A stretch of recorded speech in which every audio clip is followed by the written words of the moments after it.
Halo para sahabat kanal hukum dan lawyer Elias Daburno. Selamat sore, salam jumpa lagi. Semoga sahabat, para subscriber, penonton setia kanal hukum dan lawyer Elias Daburno senantiasa dalam keadaan sehat dan penuh pengharapan. Nah, para sahabat sekalian, sore hari ini saya ingin menjelaskan perbedaan gugatan perdata dan tata usaha negara.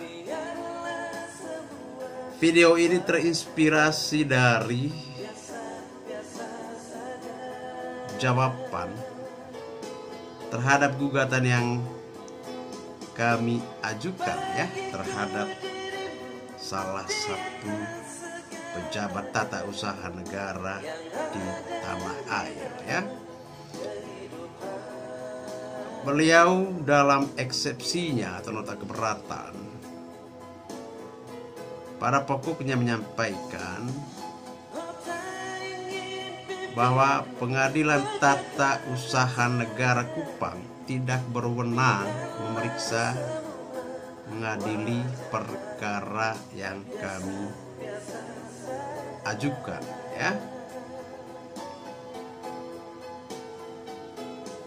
Tentu dalam replik kami sudah menjelaskan panjang lebar, tapi untuk kepentingan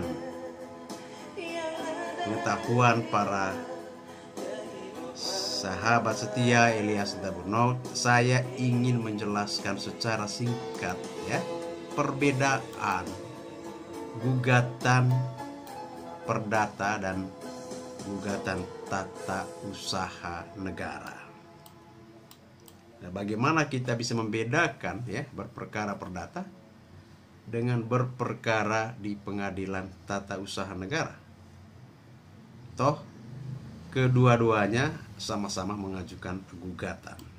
Kira-kira begitu pertanyaannya. Nah, teman-teman sekalian, untuk membedakan antara gugatan yang diajukan ke Pengadilan Tata Usaha Negara dan gugatan perdata,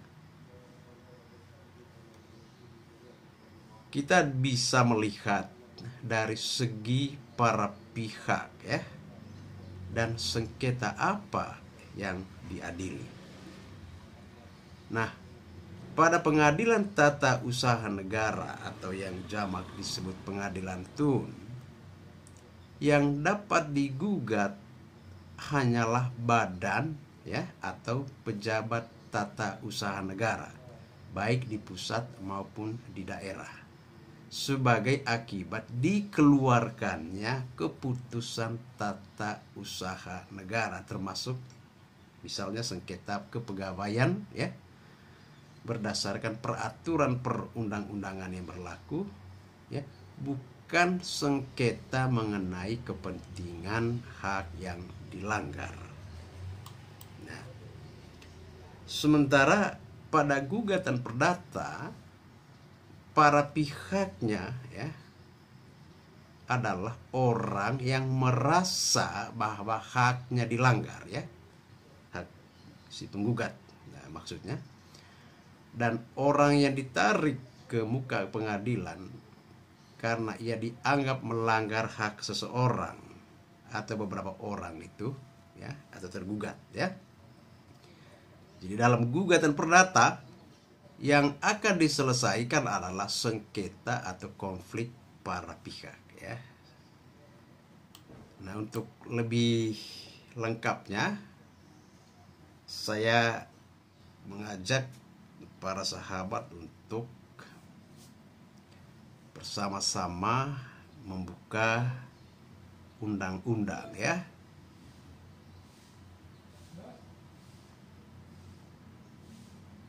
Di dalam Undang-Undang Nomor 5 tahun 1986 tentang Pengadilan Tata Usaha Negara, sebagaimana telah diubah Undang-Undang Nomor 9 tahun 2004 tentang perubahan atas Undang-Undang Nomor 5 tahun 1986 tentang Peradilan Tata Usaha Negara, dan terakhir kali diubah dengan Undang-Undang Nomor 51 tahun 2009 tentang perubahan kedua atas Undang-Undang Nomor 5 Tahun 1986 tentang Peradilan Tata Usaha Negara atau Undang-Undang PT-UN, merumuskan sengketa tata usaha negara adalah sengketa yang timbul dalam bidang tata usaha negara antara orang atau badan hukum perdata dengan badan atau pejabat tata usaha negara, baik di pusat maupun di daerah, sebagai akibat dikeluarkannya keputusan tata usaha negara, termasuk sengketa pegawaian berdasarkan peraturan perundang-undangan yang berlaku. Ya, yang disebut dengan gugatan yang diajukan kepada Pengadilan Tata Usaha Negara atau TUN adalah permohonan yang berisi tuntutan terhadap badan atau pejabat tata usaha negara dan diajukan ke pengadilan untuk mendapatkan putusan. Nah, tergugatnya adalah badan ya atau pejabat tata usaha negara yang mengeluarkan keputusan ya berdasarkan wewenang yang ada padanya atau yang dilimpahkan kepadanya yang digugat oleh orang atau badan hukum perdata. Orang dan badan hukum perdata. Nah, ini yang seringkali para pengacara gagal atau sengaja ya mengabaikan ketentuan ini sehingga mengajukan nota keberatan ya, padahal sudah jelas-jelas dan terang dalam frasa itu ya, orang atau badan hukum perdata. Nah, kalau kita mengutip pendapat salah satu ahli hukum, misalnya Rozali Abdullah ya, menurutnya peradilan TUN hanya berwenang mengadili sengketa TUN, yaitu sengketa antara orang atau badan hukum perdata dengan badan atau pejabat tata usaha negara. Oleh karena itu, pada hakikatnya sengketa tata usaha negara adalah sengketa tentang sah atau tidaknya suatu keputusan TUN ya, tata usaha negara yang telah dikeluarkan oleh badan atau pejabat TUN tata usaha negara. Jadi dari penjelasan tadi dapat disimpulkan bahwa yang pertama, yang dapat digugat di hadapan peradilan tata usaha negara hanyalah badan atau pejabat TUN ya, tata usaha negara. Yang kedua, sengketa yang dapat diadili oleh peradilan TUN adalah sengketa mengenai sah atau tidaknya suatu keputusan tata usaha negara, bukan sengketa mengenai kepentingan hak ya. Mari kita berlanjut ke gugatan perdata. Nah, mengenai gugatan perdata,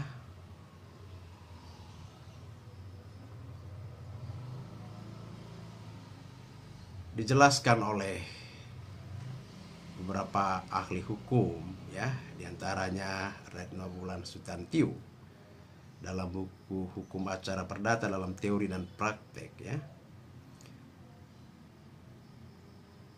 bahwa gugatan dalam perkara perdata itu adalah ada suatu sengketa atau konflik yang harus diselesaikan dan diputus oleh pengadilan. Dalam hukum acara perdata, orang yang merasa bahwa haknya dilanggar disebut dengan penggugat, sedangkan bagi orang yang ditarik ke muka pengadilan karena ia dianggap melanggar hak seorang atau beberapa orang itu disebut tergugat. Nah, gugatan itu mengandung sengketa di antara kedua belah pihak atau lebih. Ya, permasalahan yang diajukan atau diminta untuk diselesaikan dalam gugatan merupakan sengketa atau perselisihan di antara para pihak. Penyelesaian sengketa di pengadilan ini melalui proses sanggah menyanggah dalam bentuk replik dan duplik. Dalam perundang-undangan, istilah yang dipergunakan adalah gugatan perdata atau gugatan saja. Dari penjelasan singkat tadi, kita dapat melakukan sintesis bahwa untuk membedakan antara gugatan yang diajukan ke pengadilan TUN dan gugatan perdata, kita dapat melihat dari segi para pihak dan sengketa apa yang diadili. Pada pengadilan tata usaha negara, yang dapat digugat di hadapan pengadilan TUN hanyalah badan atau pejabat TUN baik di pusat maupun di daerah, sebagai akibat dikeluarkannya keputusan tata usaha negara, termasuk misalnya sengketa kepegawaian ya, ASN ya. Sedangkan pada gugatan perdata, para pihaknya adalah orang yang merasa bahwa haknya dilanggar, itu penggugat, dan orang yang ditarik ke muka pengadilan karena ia dianggap melanggar hak seseorang atau beberapa orang disebut sebagai tergugat. Nah, dalam gugatan perdata yang akan diselesaikan adalah sengketa atau konflik para pihak ya. Saya kira sudah sangat jelas ya perbedaan di antara gugatan perdata dan gugatan tata usaha negara. Dalam postingan edisi berikutnya barangkali saya akan menjelaskan lebih dalam lagi ya terkait dengan materi ya, apa saja diputuskan oleh Tun dan lain-lain sebagainya. Tapi sebagai informasi dan pengetahuan awal, mudah-mudahan penjelasan saya tadi itu dapat dipahami, dimengerti, dan singkatnya bisa mencerahkan para sahabat subscriber Elias Double Note. Terima kasih, selamat sore.